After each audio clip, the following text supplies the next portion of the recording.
Thank you so much. Thank you so much, Sonia, for that warm introduction.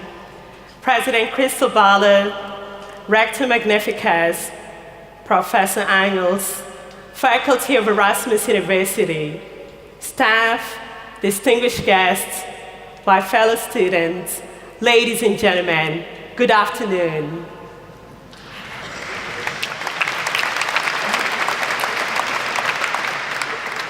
It gives me great pleasure and joy to be here today. As a little boy growing up in rural Kenya, I would never, in my wildest dreams, have imagined this day possible.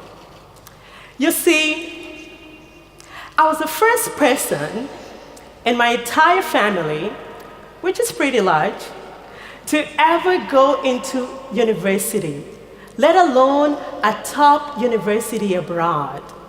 In Africa, this is a big deal. My mother worked as a kitchen cleaner at the high school I attended, cleaning students' cups and plates. My now physically disabled dad worked as a police constable, the lowest rank in the police force. The possibilities of ever getting out of poverty were pretty unlikely. But my parents taught me the only way out is to get a decent education, to be top of my class, and a good job will come beckoning. But the one thing they never prepared me for was the reality of being different in an indifferent world. They never prepared me for the bullying, the name-calling, and the rejection.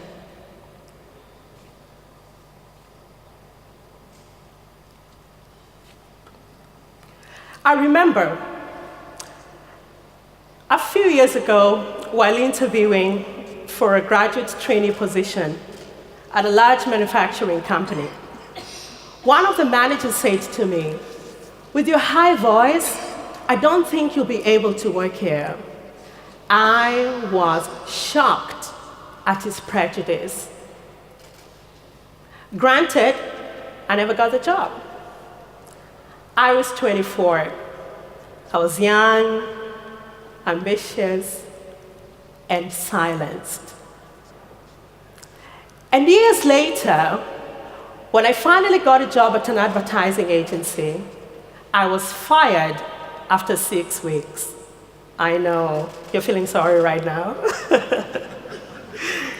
And it was in that moment that I promised myself that no young person should ever have to go through what I went through.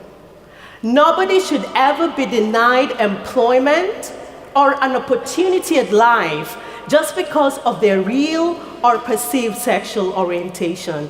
Everybody deserves a chance. And this marked the beginning of Sullivan Reed, a nonprofit that I founded to amplify the voices of LGBT people at the workplace. Studies have shown that 62% of LGBT university graduates go back to the closet at their first job. And this number could be as high as 99% in a country where your love is illegal, society rejects you, and religion condemns you. Data has shown that when people bring their full self to work, they're more productive, they are happier at work, and they're more innovative. And all this is because there is lack of knowledge and awareness on LGBT issues.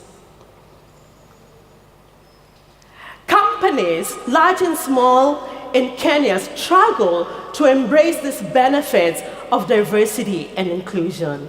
And that's where we come in. For the last 3 years, we have worked with Hivos Foundation, and I'm so glad that Karen is in the audience today.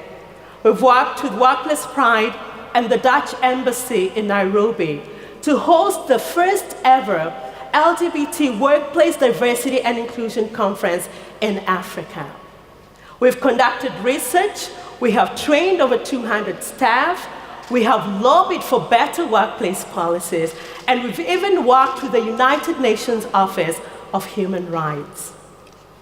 And for the future, we hope to double the number of multinational corporations that we work with from the current 15 to 30 in the next year. We hope to link these companies with LGBT talent, and that's not enough. We want to provide cutting-edge research on the business case and social cultural case for diversity and inclusion. Friends, I have realized that when you are true to yourself, when you own your voice and your story, it's a form of power that the society wants to silence. Why? To keep us exactly where we are.